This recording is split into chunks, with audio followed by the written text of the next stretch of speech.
पेड़ा portal पर सर्वेक्षण परिवार हेतु प्रारूप भरने में जिन साथियों को प्रॉब्लम आ रही है, आज उसी पर चर्चा करने वाले हैं। क्या बिंदु है वो। इस तरह से पेड़ा पोर्टल पर लॉगिन करने के बाद यहाँ पर आ जाएंगे, लेफ्ट साइड में स्क्रॉल करेंगे, यहाँ नीचे देखेंगे सर्वेक्षण परिवार हेतु प्रारूप, इस पर क्लिक करेंगे। उसके बाद यहाँ पर ये प्रारूप ओपन हो जाएगा। सर्वेक्षण करने के लिए सर्वे हेतु मुखिया जोड़ें, इस पर क्लिक करेंगे। सर्वेक्षण परिवार हेतु प्रारूप में यहाँ पर सारी डिटेल तो भरी होगी। यहाँ पर आपको ग्राम सभा या मजरा या मोहल्ला का नाम भर लेना है। उसके बाद नीचे स्क्रॉल करना है। देखिए, सबसे पहले तो परिवार के मुखिया की जानकारी भर लीजिए। जो परिवार का मेन मुखिया हो पूछ लीजिए। जब आप सर्वेक्षण करने जाएं परिवार के सामने तो उनसे पूछ लीजिए घर का मुखिया कौन है, उसकी यहाँ पर डिटेल भर लीजिए। राशन कार्ड अगर है तो भरिए, नहीं है तो कोई कंपलसरी है, यहाँ पर रजिस्टर नहीं लगा हुआ है। यहाँ BPL अथवा APL जैसे कि हमने पिछले वीडियो में बता दिया था, अगर गरीबी रेखा से ऊपर है तो APL भरिए, गरीबी रेखा से नीचे है तो BPL भरिए, और कोई अंत्योदय कार्ड वाला है तो वो गरीबी रेखा से नीचे ही आएगा, उसके लिए भी अंत्योदय कार्ड वाले के लिए भी BPL आप भर सकते हैं।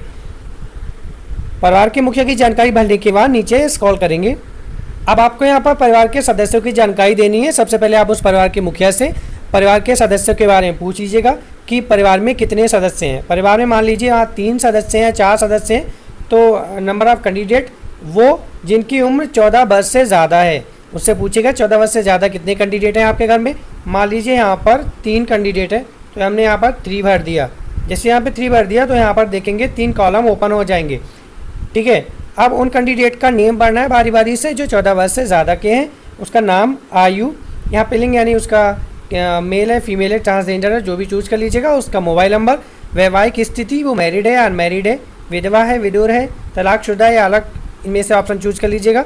उस कैंडिडेट की शैक्षिक योग्यता इनमें से देख सकते हैं। अगर वो अशिक्षित है तो अशिक्षित चूज कर सकते हैं। व्यवसाय क्या है, यहाँ पर वो क्या करता है, छात्र छात्रा है, ग्रेडी है, दिहाड़ी मजदूर है, किसान है, सरकारी कर्मचारी, प्राइवेट कर्मचारी, इनमें से आप भर सकते हैं।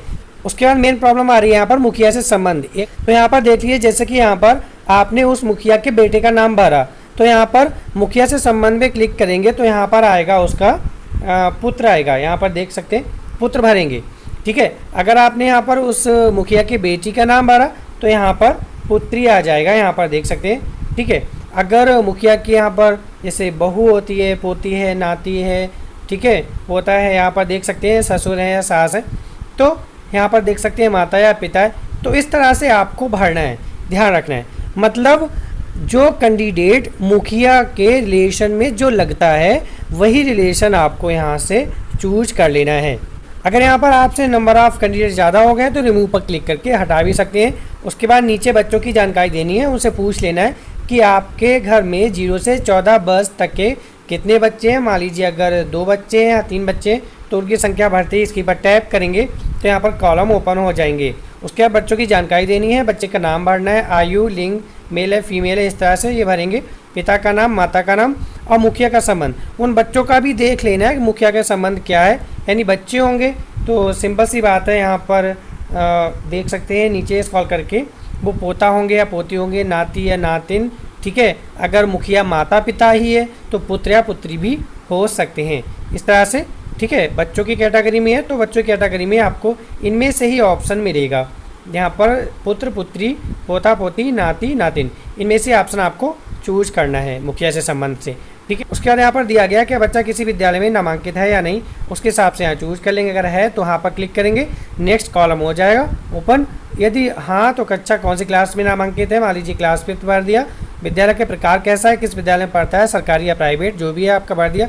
उसके बाद विद्यालय UDAIS या आंगनवाड़ी केंद्र का कोड।